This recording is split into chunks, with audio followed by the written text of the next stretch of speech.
Hey, before this video starts, I would like to mention that we've reached 100 subscribers, and that's great. I can't believe there are that many of you who want to watch my weird videos. And I just basically want to say thank you. I thought it would take a lot longer than 3 months to reach it. Also, I'm kind of sorry I couldn't mention this in the Powered Up video. Because of the way I upload my videos, I kind of couldn't. If you want more information on how I upload my videos and why I couldn't, you can read the community post I made. Anyway, that's all. Let's get on with the video. Mega Man 9 is not a game I like. It does do some things I like, but the stuff I don't like sticks in my brain far more. In fact, I'm pretty sure this is the first game where I've had the urge to snap my controller in half and then put the game down for 10 minutes. No other game has elicited such a response from me, and a game getting me to do that is not a good thing. But before I go any further, this is the 11th video in my Mega Man retrospective. You don't have to go back and watch all 10 previous videos, but I recommend you at least watch some of them. I'll be going forward assuming that you have. With that out of the way, let's get going. Mega Man 9 is the first mainline classic game in about 9 years. It released in 2008 on 7th gen systems, and it looks like this. On paper, this sounds bad to me. This is your first Mega Man game on HD platforms, why would you not take advantage of that? But it makes more sense when you factor in the opinions of the time. Back in the late 2000s and early 2010s, there was a growing opinion that newer games just couldn't compare to the peak gaming that was the 80s. So Inti Creates decided to take the game in an 8-bit style and return Mega Man to the roots of Mega Man 2. Oh yeah, Inti Creates made this game. Mega Man fans know them well. They made the Mega Man Zero series on the GBA and the Mega Man ZX series on the DS. And if you beat ZX Advent, you unlocked a minigame known as Mega Man A, which turned out to be a Mega Man 9 prototype. I've heard that the Zero games are pretty good and the ZX games are a hit or miss, so I think we're in good hands here. The story of this game goes back to the dumb stories of 4 through 6. Yeah, I don't think I mentioned my opinions of those game stories, but yeah, I thought they were dumb. Obviously, we don't just randomly have a new bad guy, it's Wily. Mr. X was also just a pretty bad disguise, it just makes Rock look dumb. This time, Light's robots have gone on a rampage, and Wily shows up on the news and says it isn't his fault. He then shows an AI-generated video where Light says he's ready for world domination. Wily then starts a GoFundMe campaign to stop Light, and Light is arrested. Graphically, yeah, this game looks identical to the NES ones. I have nothing new to say here that I haven't said before. The game's soundtrack is pretty good. Of course, it goes back to the chiptune of the NES. Some of my favorites include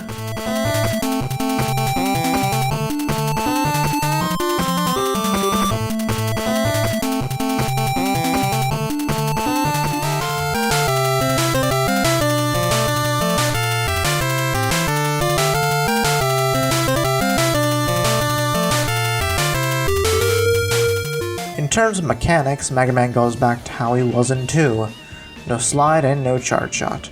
Rush is still here though, so that's nice. The shot mechanic was also kept, and the items on offer have been changed. The selection is like a third or fourth of what it was in Mega Man in base, and we only have a few things left.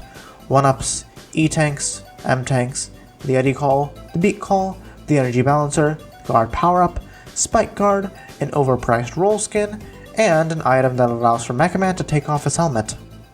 Just like 4 through 6, I would have used this throughout my whole playthrough, but when his helmet is off, he takes double damage. For some reason. I don't get it. The guard power-up can only be used once per stage, and after that you have to buy it again. The roll costume gives Rollbacker 8 outfit. I think at least, I never bought it. Something to mention is that this stuff is expensive. 30 screws may not sound like a lot, but screws are so rare in this game. You don't find them like 8, they're dropped by enemies like 7 and base. And I swear, the drop rate is like 10 or 20%. You can also find big bolts lying around, but they're only around 1 per stage. I sat grinding for bolts for about 15 minutes, and by the end of it I had 60 bolts, 40 more than when I started. That was only enough for about 2 E-tanks and 2 1-ups. Conversely, when I grinded for about 8 minutes in Cloudman stage, I had enough for 4 E-tanks, 4 W-tanks, 1 S-can, and 9 lives. And finally, there's no real way to exit a stage. The escape unit doesn't exist, so the only way is to get a game over. And I don't know about you, but in this game, I'd really like to conserve my lives.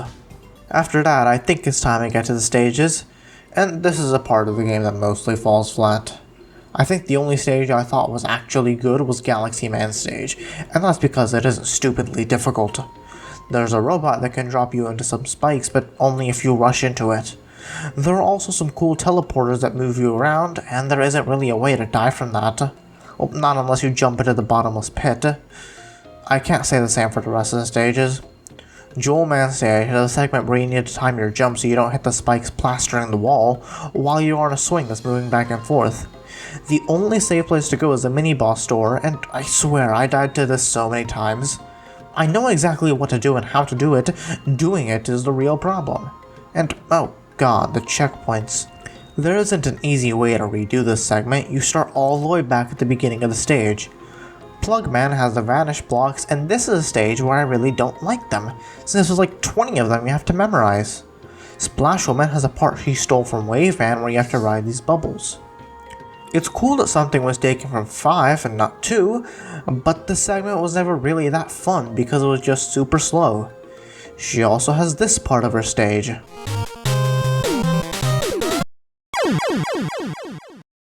Yeah, what an idiot I am for my inability to predict that there'd be insta-kill spikes there. Hornet Man has these platforms that roll outward when you shoot them and inward after a few seconds. You gotta be really quick and get across them, but that's really hard when there are massive scissors in your way and a bed of spikes beneath you. Tornado Man and Wily Stage 1 are easily the worst offenders. In Tornado Man stage, there are these magnets that Mega Man jumps on, and he spins on the magnets while they move in their path. You need to jump to the next magnet and make it to the other side. Sounds fine. Fun, even. The problem is that these magnets never want to line up. You just gotta hope for the best. And highly forbid you mistime your jump by a few frames, or you'll be jumping into the massive abyss beneath you. This then gets worse later on in the stage when you got rain pushing you backwards. Imagine what I just said, except your jump is more screwed up than usual. I don't know about you, but that does not sound like fun. I got a game over on this stage so many times that I quite literally felt the urge to snap my controller in half. And as I said in the intro, I don't think a game eliciting that response from me is a compliment. So, I just put the game down for a few minutes and continued playing afterward. The bosses are also just fine. Unlike Mega Man 2, these bosses aren't total jokes when you use their weakness, but when you fight them with just the Mega Buster, your firepower simply does not match theirs. So, I usually just use a boss's weakness against them. The only exception is Galaxy Man, as he was my first boss, and I was able to defeat him pretty easy with just the Mega Buster. I also tried my hand at Magma Man without his weakness, and that didn't work too well. Although this is probably the first time in a while that I'm saying this, the weapons are actually kinda useful. Black Hole Bomb can be aimed up and down, and when you hit the shoot button a second time, a black hole will appear and suck in enemies. Good when enemies are pretty far away. Jewel Satellite is a pretty good shield weapon as it's kinda overpowered. No matter how many hits it takes, it will never disappear. It only disappears if you go to the weapon select or move screens. Plug Ball travels across the floor, walls, and ceilings. It's good when enemies are out of reach of the Mega Buster. Tornado Blow doesn't blow enemies away, only their shots. Think of a less powerful Rain Flush. Magma Bazooka fires 3 shots at once, and it can also be charged up, although I never used the charging function. Hornet Chaser can be used to pick up faraway items like health ups, weapon refills, and 1-ups. Laser Trident can be used to bypass shields. Concrete Shot is useful for stopping lava. Also, I've mentioned this in passing, but Mega Man 9 introduces our first female Robot Master, Splashwoman. Well, first only if we aren't counting Roll, and I don't know anyone who does. I like her, she's cute. There are also some extra modes that I haven't mentioned yet. There are a bunch of challenges you can complete, and they don't do anything. They act like the achievements on Steam, just there for fun. There's also Endless Attack, where Mega Man goes through randomly generated rooms. Hero Mode is a harder version of that campaign, and Superhero Mode is an even harder version. for those who just think the original game is too easy. There's also a special stage, which ends with Fake Man, the police robot master who arrested Light in the main story. And finally, there's Proto Man mode, where you play through the main campaign as the world's coolest robot. He's got the slide, the charge shot, and his trusty Proto Shield. I would absolutely love to say that this is the best version of the game, but there are some drawbacks. Blues takes double damage, he takes double knockback, he can only have 2 shots on screen at once, and he cannot access the shop. So basically his campaign is a lot harder than Rock's. A few more things before I talk about Wily Castle 9.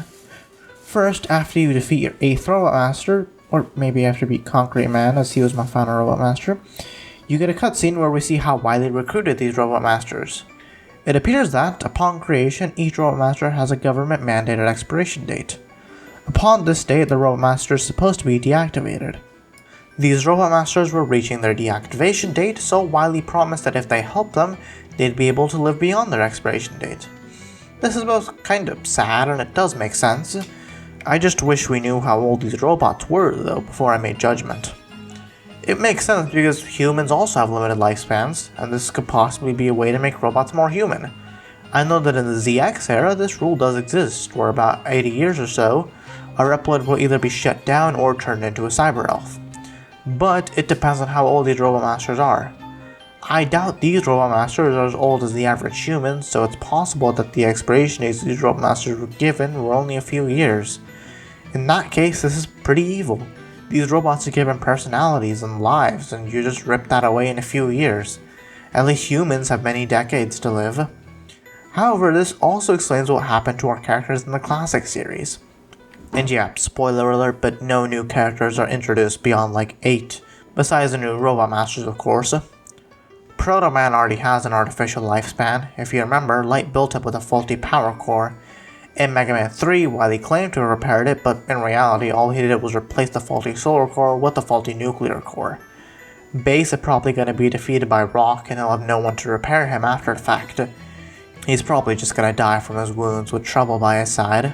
As for Rock, Roll, Rush, Eddie, Beat, and Otto, well, their purpose is to serve as Dr. Light's children and defeat Dr. Wily. With both of them dead, these robots don't serve a purpose anymore, so the government probably shuts them all down. Although I have heard of a fan theory where Otto survives into X3 and he's in Volt Catfish's intro cutscene in the 5th gen version. And no, I don't believe in Cataclysm theory.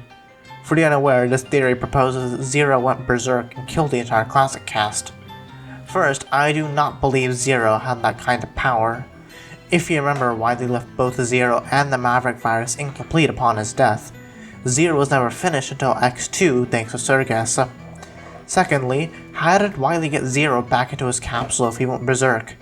Zero may not have the power to take down someone like Mega Man, who's bested at least 76 Robot Masters by this point, but I don't think he's so weak that even Wily could take him down. Wily does have some amount of control of Zero, as we see in the X4 flashback, but all that amounted to was a headache, not Zero falling fully under Wily's control. And we know Zero has to end up in his capsule, as that where Gamma's unit found him. And third, Inafune himself debunked Cataclysm theory, saying it's not in his nature, or something similar. No, he doesn't work for Capcom anymore, but he's known as the creator of the series. So, until someone from Capcom contradicts his statement, this is known as the Word of God and is canonical. Finally, I guess this is a game where I rant about Capcom's horrendous track record when it comes to integer scaling. Basically, integer scaling is a technique that keeps pixels sharp by duplicating each pixel a whole number of times. Basically, old games ran at tiny resolutions. Something like Mega Man 4 ran at 256 by 240. That's pretty small on a 1080p screen like my monitor, so this image has to be blown up by creating tons of other pixels that allow the image to take up all the screen space. You gotta be careful to only duplicate each pixel by whole number amounts. If you try and duplicate pixels using decimal amounts, you'll find that some pixels are bigger than others. For some reason, companies do this sometimes, just to fill the entire screen. However, that leads to this effect. Look at that health bar. That god-awful health bar.